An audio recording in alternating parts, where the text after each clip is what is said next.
மகர ராசிக்காரர்களுக்கு 2026 எப்படி இருக்கும்? என்னென்ன விஷயங்கள் சிறப்பா இருக்கும்? அதாவது 2026ல 12 ராசிக்காரர்களே மகர ராசிக்காரங்க அதிகமான எதிர்பார்ப்போட இருப்பாங்க. ஏன்னா கிட்டத்தட்ட 7.5 சொல்லி 7.5 முடிஞ்சிச்சு.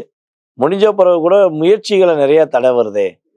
நிறைய விஷயங்களை நம்ம இப்போ முடியலைன்னு சொல்லிக்கிருக்கோமே, ஏன் முடிய மாட்டேங்கி?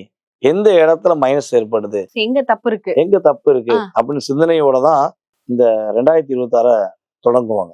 அவங்க வீடியோ பார்க்கும்போது கூட அந்த சிந்தனை அவங்களுக்கு இருக்கும். உண்மையாகவே அந்த சூழ்நிலை அவங்களுக்கு கிரகங்கள் கொடுத்துக்கிட்டு இருக்கு.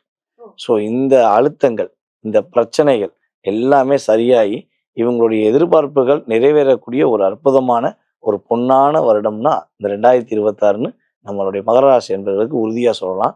இதில் மகர ராசிக்காரங்களுடைய ஒரு மிகப்பெரிய மகிமை என்னன்னா, சிறு வயதிலிருந்தே போராடுவாங்க. சின்னதுல ஆமா, 13 வயசு 12 வயசுல இருந்தே தன்னுடைய குடும்பத்துக்காக பல தியாகம் செய்தவர்கள் அப்படின்னு பார்த்தீங்கன்னா மகர ராசிக்காரங்க.